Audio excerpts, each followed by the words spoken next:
자, 우리 인생이 어쩌면 머슴살이의 삶이 아닌가 이렇게 싶어집니다.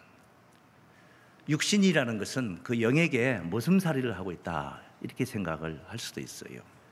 영이 하고자 하는 일 때문에 육신은 분투를 하게 되죠. 저 높은 곳을 오르고 싶어 하는 그 영을 따라서 육신은 잠을 못 자고 땀을 흘리고 분투를 합니다. 그게 머슴살이 인생이 아닌가 이렇게 문득 생각이 듭니다. 야곱 대단한 사람입니다. 우리 신앙인들에게 약속과 축복의 대명사로 여겨질 그런 인물입니다. 그는 태중에 있을 때부터 하나님께로부터 약속을 받았습니다. 리브가가, 그의 어머니 리브가가 아이를 뵀는데 쌍테라, 너무 이 안에서 태중에서 싸우고 그러니까 하나님께 호소를 했더니 하나님이 하신 말씀이 두 민족이 네 태중에 있더라. 그리고 이 큰 자가 작은 자, 어린 자를 섬기리라. 이렇게 선포를 하셨어요. 그런 하나님의 뜻 안에서 야곱은 형 에서의 발꿈치를 잡고 나중에 태어난 동생으로 태어나. 그래서 약속대로라면 이제 야곱이 섬김을 받게 돼 있어요. 이렇게 약속을 받은 야곱, 그가 장자가 아니고 차자인데 신기하게도 장자의 명분을 욕심을 냅니다. 형 에서가 들에서 사냥하고 배고파서 돌아올 때에 이 야곱이 집에서 팥죽을 끓이고 있는데 오죽이나 먹고 싶겠어요. 팥죽. 비 온 날 더 생각나죠. 그래 팥죽을 한 그릇 달라 하니까 형의 장자의 명분을 내게 팔아라. 세상에 이 팥죽 한 그릇에 장자의 명분을 또 팔아요. 그 형은 이걸 망령으로 표현했습니다. 성경은 히브리서 저자가 망령됐다 이렇게 표현했습니다. 어찌됐든 야곱은 그 장자의 명분을 욕심을 갖는 거예요. 그냥 명분이 주권이 아니에요. 명분이에요. 명분. 그것만 갖는 거예요. 그냥. 거기에 그치지를 않고 아버지가 형에게 밖에 가서 산에 가서 사냥을 해서 요리를 잘 해가지고 오면 내가 그걸 마음껏 먹고 너를 축복하겠다. 아버지는 대단한 분이에요. 할아버지 아브라함의 하늘 정권을 이어받은 사람이에요. 그러니까 그분으로부터 축복 기원을 받는다는 것은 어마어마한 일입니다. 그런데 그걸 형에게 하겠다는 거예요. 그래서 이 사건을 어머니 리브가가 알고 이제 또 그 작은 아들 야곱이 그 어머니의 뜻에 따라서 집에서 양을 잡아서 마치 에서인 것처럼 몸단장을 하고 가서 아버지께 요리를 대접을 하고 축복 기도를 받아버렸습니다. 축복 기도를 받아버렸습니다. 뭐 축복 기도 별거 아니라고 생각할 수도 있습니다. 그냥 무슨 복이 당장에 어떤 현실적으로 내 손아귀에 들어와 있는 게 아니에요. 그냥 기원한 거예요. 그렇게 되기를 원하는 거예요. 기도를 해준 거예요. 그런데 이걸 대단하게 생각한 거예요. 야곱은 이 하늘 축복을 그렇게 사모했던 자라는 거예요. 이 일로 인해서 형과 반목을 하게 됩니다. 야곱은 육신적인 재물에 관한 관심이 없습니다. 사실 이제 뒤에 보면은 나옵니다만은, 그런데 형 에서는 그게 아니겠죠. 당연히 자기가 장자고, 그리고 아버지가 거부입니다. 거부. 얼마만큼 거부냐?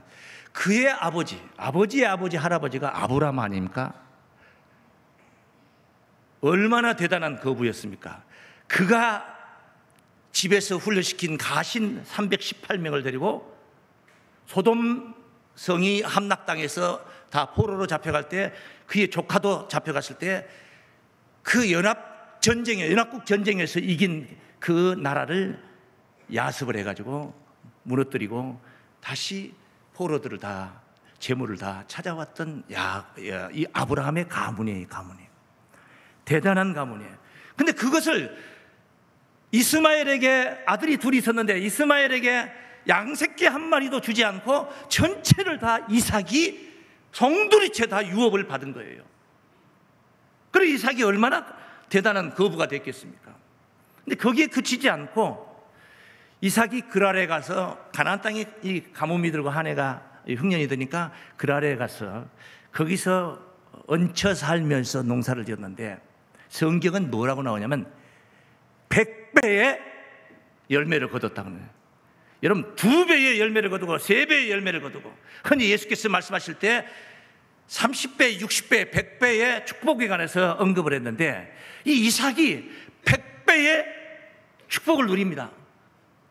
가지고 있는 것만 해도 대단한데 이런 엄청난 재물을 얻게 돼요. 이것을 잠깐 26장, 창세기 26장 12절부터 짧은 말씀 한번 14절까지만 한번 보겠습니다. 이삭이 그 땅에서 농사하여 그 해에 100배나 얻었고 여호와께서 복을 주심으로 그 사람이 창대하고 왕성하여 마침내 거부가 되어 양과 소가 떼를 이루고 노복이 심히 많으므로 블레셋 사람이 그를 시기하여. 이렇게 이삭의 축복입니다. 어마어마한 축복입니다.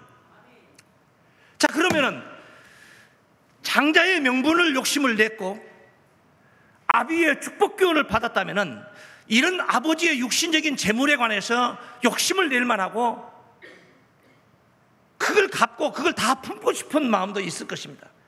그런데 야곱은 그렇진 않았습니다. 그게 중요한 게 아니라는 거예요. 아버지가 자기에게 축복했던 그 축복 기원, 내 아들의 향치는 하나님의 복주신 밭의 향치로다. 너는 하늘의 이슬이고 땅의 기름짐이며 곡식과 포도주는 네게 복을 풍성하게 해주신다. 아버지가 축복 기원했던 이야기다. 네 어미의 아들들이 네가 형제의 주가 된다. 이 어미의 아들들이 너를 섬기겠고 형제의 주가 된다. 천하만민이 너를 인하여 복을 받게 될 것이다. 이런 엄청난 말씀에 그런 기도를 받은 거예요. 이삭이 여기에만 꽂힌 겁니다. 야곱이 말입니다. 야곱은 여기만 꽂힌 거예요. 물질 그거 관심 없습니다. 형이 너 아버지 돌아가시고 나오면 보자. 아버지 돌아가시면 넌 죽는다 이 말이에요. 해볼 수가 없습니다. 너무나 강인한 자입니다. 에서는 너무 세요. 그에 비해 야곱은 유약한 자예요. 어머니 치맛자락이나 붙들고 어머니 부엌에서 부엌일이나 거들던 그런 유약한 자였어요. 싸우면 안 돼요. 형이 보자는 거예요. 도망을 칩니다. 어떻게 도망을 치냐? 양새끼 한 마리도 품에 안지 않고 무일푼으로 혈혈단신으로 400km가 넘는 천리길이 넘는 그 하란까지 외삼촌 집으로 도망을 갑니다. 육신의 재물 아무것도 없이 지팡이 하나 들고 다 포기해버리고 그냥 갑니다. 오직 하나님께서 아버지를 통해서 자기를 축복했던 그 축복 기원, 그거 하나만 믿고 가는 거예요. 어디쯤 가다 보니까 해가 졌습니다. 잠은 자야 되지 않겠습니까? 허허벌판 광야에서 돌을 베개 삼아서 잠을 청합니다. 꿈에 하나님이 나타나셨습니다. 하늘 사닥다리가 하늘로부터 내려왔는데 하나님의 사자가 오르락내리락 하고 있습니다. 하나님께서 말씀하십니다. 내가 너를 축복한다. 너 누운 땅을 다 네게 주겠다. 내가 네게 약속한 것을 다 이루기까지 내가 너를 떠나지 않겠다. 할렐루야. 내가 네게 약속한 것을 다 이루기까지 내가 너를 떠나지 않겠다는 거예요. 맞습니다. 야곱이 생각했습니다. 아버지가 나를 축복했던 그 말씀이 아버지 개인의 축복이 아니라 하나님이 나를 축복한 것이다. 하나님의 축복임을 거기서 깨달았습니다. 얼마나 기뻤겠습니까? 그는 단숨에 외삼촌 집에까지 쫓아갔습니다. 마을 입구에서 외삼촌의 작은 딸 라헬이 외삼촌 나반의 양떼들을 몰고 오는 것을 보고 거기서 첫눈에 라헬을 반했습니다. 외삼촌의 딸, 둘째 딸을 첫눈에 반했어. 한 달 동안 봉사를 했는데 외삼촌이 무작정 이렇게 여기서 봉사하고 있을 일이 아니라 무슨 조건을 세우고 우리가 약조를 하고 해야 되지 않겠냐 해서 어떻게 해주면 되겠느냐 하고 물었을 때 오늘 본문 창세기 29장 16절에 야곱이 답변을 하는 말로 시작이 됩니다. 큰딸 레아는 눈이 안 좋았어요. 그런 비해서 작은딸 라헬은 아주 아름답고 아리따웠다는, 예뻤다는 거예요. 지혜롭고 예뻤어요. 당연히 작은딸과 결혼하고 싶어서 외삼촌, 내가 7년을 외삼촌께 봉사를 해드리겠습니다. 작은딸 라헬을 나와 결혼하게 해 주십시오. 다른 사람에게 주는 것보다 너는 내 고륙인데 네게 주는 게 얼마나 좋겠느냐. 그러자 그렇게 해서 이제 이 봉사를 하는 거예요. 그가 땅의 재물보다 하늘 약속을 더 귀히 여기고 중히 여기고 아비 집의 모든 것을 다 포기해버리고 이것까지 온 거예요. 이게 약속의 자녀의 신앙입니다. 신앙. 육신에 얽매여서 주일 예배도 못 나오는 사람들이 있어요. 약속의 자녀 야곱의 머슴살이 얼마나 축복된 삶이었던가 오늘 우리는 한번 볼 것입니다. 따라하시겠습니다. 땅의 재물보다 하늘 약속을 붙여찼습니다. 꽉 붙들고 바짝 쫓았다 이 말이에요. 멀찌감치 동태파해가면서 내가 이 교회를 다니면 내가 정말 복을 받을 수 있겠는가 없겠는가 한 다리만 걸치고 살살 이렇게 뒤따라오는 게 아닙니다. 꽉 붙잡고 붙여찼다 이 말이에요. 바짝 쫓았다 이 말이에요. 무엇을? 하나님의 약속을 그렇게 붙여찬 거예요.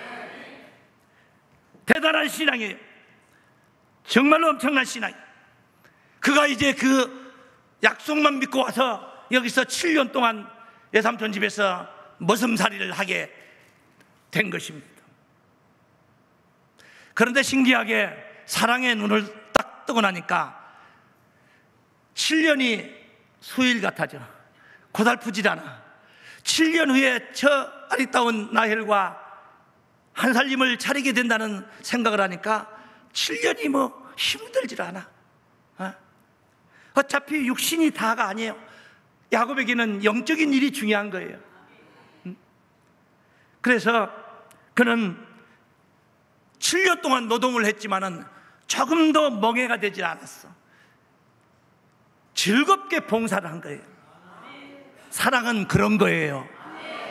사랑은 그런 거예요. 사랑의 원조가 누굽니까? 하나님이셔요. 하나님이 사랑의 근본이셔요.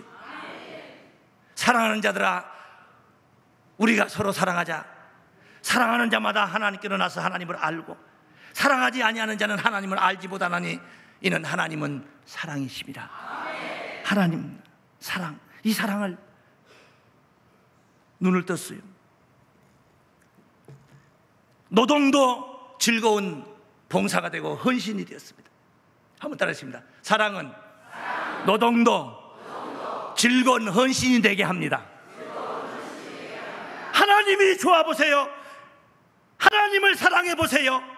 하나님의 일이 절대 멍해가 되지 않습니다. 교회가 좋아 보세요. 교회 일이 결코 멍해가 되지 않습니다. 헌신 결코 고달픈 멍해가 아니에요. 사랑이 없기 때문에 그런 거예요. 사랑하면은 기쁨이고 즐거움이고 헌신이 될 줄로 믿습니다. 이렇게 야곱은 오늘 본문 16절에 20절까지 한번 읽어봅니다. 라반이 두 딸이 있으니 형의 이름은 레아요 아우의 이름은 라헬이라. 레아는 알력이 부족하고 라헬은 곱고 아리따우니 야곱이 라헬을 연애함으로 대답하되 내가 외삼촌 내 작은 딸 라헬을 위하여 외삼촌에게 7년을 봉사하리이다. 라반이 가로되 그를 네게 주는 것이 타인에게 주는 것보다 나으니 나와 함께 있으라. 야곱이 라헬을 위하여 7년 동안 라반을 봉사하였으나 그를 연애하는 까닭에 7년을 수일같이 여겼더라. 할렐루야. 사랑은 그런 겁니다. 사랑은 오래 참고 모든 것을 믿으며 모든 것을 견딜 수가 있습니다. 그게 사랑인 것입니다. 사랑. 하나님을 사랑하면은 하나님의 일이 즐겁나서 헌신으로 하늘나라 유업이 되고 멸류관의 보석들이 될 것인 줄로 믿습니다. 세상 그 어떤 것도 장애가 되지 않아. 시간의 장애, 물질의 장애, 몸이 약한 것이 장애, 그것은 마음의 의지 부족에 의해서 시작된 것입니다. 장애가 되질 않아. 교회가 좋으면 교회의 일이 그런 것이다 이 말이에요. 교회가 좋으면 교회가 내 교회고 내 집이기 때문에 내 일이야. 그게 내 일이야. 남의 일이 아니고 내 일이야. 목사 일이 아니에요. 이거는 내 일이에요. 응당 내가 해야 될 일이다 이 말이에요. 이렇게 해서 7년을 봉사하고 나서 나엘과 이제 살림을 차리겠다 했더니 외삼촌이 잔치를 크게 베풀어서 동네 사람들 다 불러놓고 잔치를 베풀고 밤에 나엘이 아닌 레아를 데리고 가서 신방을 꾸며놓습니다. 야곱은 잔치를 했으니까 동네 사람이 주는 잔마다 한 잔씩 다 받았더라면. 무슨 잔? 커피잔. 잠이 안 오지 그러면. 예. 만취가 됐어. 만취가 됐어. 방에 들어갔는데 세상에 레아인지 나엘인지를 분별이 안 돼. 예? 분별이 안 됐어. 어떻게 그럴 수가 있을까? 모르지. 나헬도 오늘 처음 만나는 거니까 어차피. 예? 모르죠. 그런데다가 레아도 보면은 야곱을 짝사랑했어요. 짝사랑했어요. 거기에 아버지가 지시를 했잖아요 또. 그러니까 아버지가 술술을 꾸며서 나엘인 것처럼 해서 연기를 또 하도록 지시를 했을 테니까 자기도 또 야곱이 좋고. 응? 그래서 결국은 이렇게 라헬과 만나지 못하고 레아 언니하고 하룻밤을 잠을 자게 된 것입니다. 뭐 이유가 있었죠. 큰 거는 뭡니까? 예. 라반이 야곱의 노동력을 더 갖고 싶어서 속인 것이고, 레아도 자기도 사랑했기 때문에 아버지의 분부대로 가서 속였고, 또 야곱도 만취가 돼서 좀 이를테면은 취해서 몰라볼 수도 있었을 것이고, 이유는 여러 가지 있습니다만은 그 이유가 아닙니다. 그 다 이유가 아닙니다. 하나님의 경륜입니다. 하나님의 뜻이 거기에 있었어요. 그렇게 안 하면 야곱이 될 수가 없어. 그래서 하나님의 뜻이 여기에 있었어요. 경륜이요. 7년을 더 봉사하게 만들었어. 아침에 일어나서 외삼촌에게 가서 따졌죠. 어떻게 나를 이렇게 속일 수 있습니까? 그래, 그곳 동네의 풍습을 얘기하면서 언니를 두고 동생이 먼저 갈 수는 없는 것이다. 앞차가 가야지 뒤차도 간다. 일이 된 거예요. 그래서 레아를 먼저 내게 줬으니까 나엘과 결혼은 7년을 더 봉사를 해라. 이전의 7년은 언니 몫으로 했고 앞으로 또 7년을 봉사를 하라. 그러면 된다. 그래서 잔치를 일주일을 딱 하고 나서 나헬을 먼저, 뭐 이 군대 말로 하면 월급을 미리 받는 거 가불이라고 그래. 가불이라고 하나 뭐라 그러나 마이갈이라고 그러나 일본 말은. 아니 그건 뭐 계급 올릴 때 그런 거지. 예, 그래. 그 맞는 말이 있네 다. 예. 그래서 나헬을 받게 된 거예요. 7일 잔치 끝나고 나서 받고, 어떤 조건을 앞으로 7년 더 봉사할 것을 조건을 세웠어.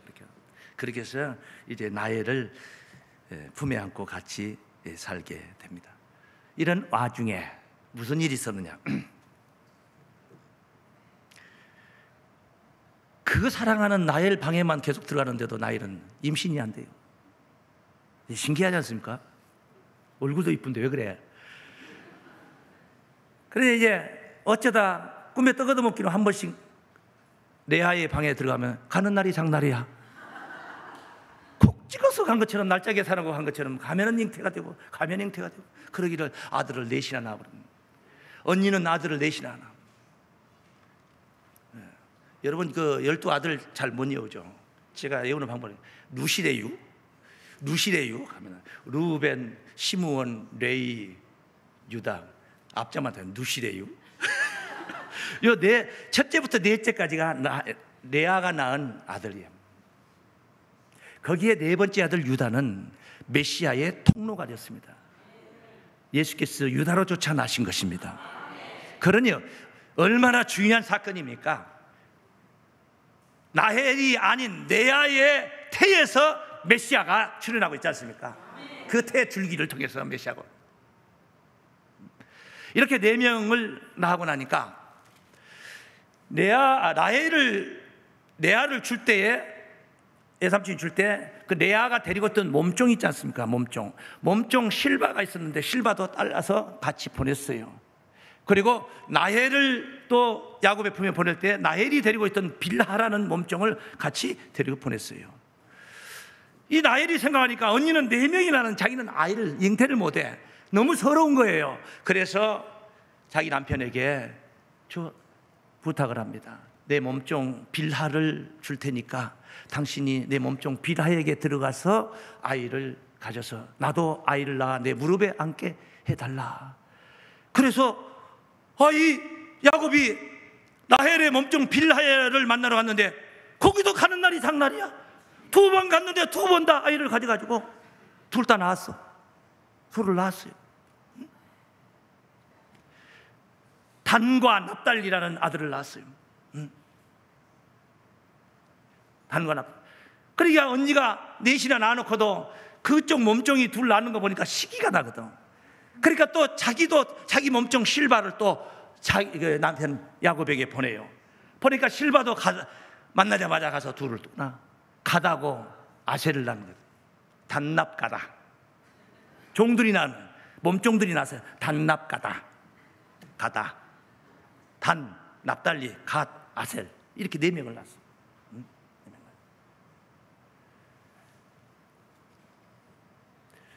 너무 안 됐죠, 나엘이. 그래서 루벤의 합한채를 강제로 뺐다시피 해가지고 그 레아가 뭐 얘기들이 많이 길어. 이런 얘기 다 할 시간은 없습니다. 제 이렇게 하죠. 조건을 또 이제 나헬이 합한채를 가져가면서, 합한채가 뭔지 모르시죠? 그런 게 있습니다.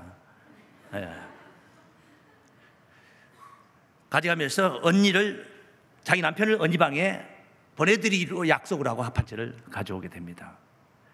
그 일로 인해서 언니가 새가 끊긴 줄 알았는데 또 신랑을 만나니까 아이를 또 둘이나 낳게 돼요. 또 낳게 돼요. 또 둘을.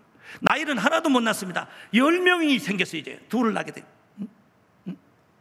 이사갈과 스불론을 낳게 돼요. 이사갈과 스불론을 레아가 둘을 낳게 돼요. 비로소 그렇게 10명을 낳고 나서야 비로소 하나님이 나헬의 태를 열어서 요셉과 베냐민이라는 두 아들을 낳아서 이스요베라고. 이사갈, 스불론, 요셉, 베냐민, 이 4명이 둘이 더 채워져서 12명을 낳게 됩니다. 자, 이런 일련의 사건들을 보니까 하나님이 나헬만 만나게 했더라면, 야곱이 나헬만 만났더라면 아이도 없이 겨우 늙음하게 가서 2명 겨우 낳을 판이야. 그런데 나반으로 하여금 거짓말을 치고 속여가지고 큰언니도 차지하게 되고 몸종들도 다 차지하게 되고 해서 아내가 둘이요, 첩이 둘, 여인을 4명이나 데리고 살게 된 거예요. 이게 복입니까? 뭡니까 이게? 신문 가지고 웃어야 됩니까? 어째야 됩니까 이게? 이렇게 나반의 속임수가, 그는 속임수를 썼지만은 하나님은 그 속임수도 이용하셔서 하나님의 경륜을 세웠다 이 말이에요. 그래서 복을 받았어요. 세상 말에 뒤로 넘어져도 코가 깨지는 사람들이 있지만은 하나님의 백성들은 뒤로 넘어져도 구원입니다. 속임을 당한 것이 오히려 복이 된 줄로 믿습니다. 한번 따라하십니다. 속임을 당함도 약속 성취의 복이 되었습니다. 할렐루야. 복이 된 거예요. 사람은 자기 뜻대로 계획을 하고 제비를 뽑지만은 그걸 작정하신 분은 하나님이야. 잠언서 16장 33절에 보면 그런 말씀을 언급을 했어요. 사람이 제비는 뽑으나 이 일을 작정하기는 여호와께 있느니라. 하나님이 하시는 일이란 말이야. 누가 봐도 나반이 야곱이 사기당하고 사기치고 사기당하는 사건이지만은 하나님의 역사다 이 말이에요. 할렐루야. 이렇게 사람의 생각과 달리 하나님은 그 환경을 지배하시며 역사를 하신다. 이 31장 41절 말씀 한번 보시겠습니다. 31장. 내가 외삼촌의 집에 거한 이 20년에, 그러니까 두 여인을 위해서 14년, 그 다음에 외삼촌의 양떼들을 위해서 또 6년을 계약해서 더 살았단 말이에요. 그래서 20년이에요. 이게 20년이야. 20년에 외삼촌의 두 딸을 위하여 14년, 외삼촌의 양떼를 위하여 6년을 외삼촌을 봉사하였거니와 외삼촌께서 내 품삯을 10번이나 변해가셨습니다. 사기를 한두 번 친 게 아니야. 계속 받고 품삯을 받고 10번이나. 그래가지고 이 야곱이 양떼를 얼룩얼룩한 것은 내 양이고 그냥 하얀 것은 삼촌 양이고 정해가 법을 정해가지고 이것도 이제 하나님의 역사가 있었는데 뭐 다 생략하기로 하고 해서 엄청난 양떼를 실하고 튼튼한 양떼들만 야곱이 소유를 하게 돼요. 그리고 외삼촌 몰래 가족들을 전부 다 데리고 도망을 쳐버립니다. 양떼 다 데리고 도망을 해요.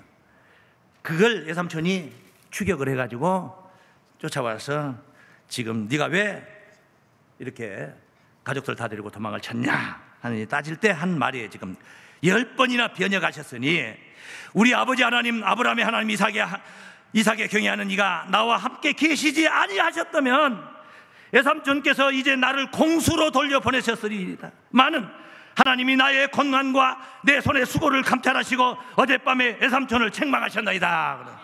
하나님이 지켜주시고 역사하시고 세워주신 줄로 믿습니다. 하나님은 야곱을 떠나지 않았습니다. 당신의 뜻이 이루어져서 다시 가나안에 이를 때까지 내가 너를 떠나지 않겠다, 다시 돌아올 때까지 내가 너를 떠나지 않겠다 했던 약속대로 야곱을 보살폈던 것입니다. 할렐루야. 머슴살이 20년이 오히려 축복의 디딤돌이 된 줄로 믿습니다. 얼마나 복된 삶을 살았는지 몰라. 어떠한 환경 속에서도 약속의 자녀들은 흥하게 되어 있는 줄로 믿습니다. 환난이 옵니까? 핍박이 있습니까? 그놈의 환난 때문에 핍박 때문에 우리의 신앙이 더 강성해지는 거예요. 바울이 말했습니다. 환난 중에도 즐거워하나니 환난은 인내를, 인내는 연단을, 연단은 소망을 이루는 줄로 알미노라.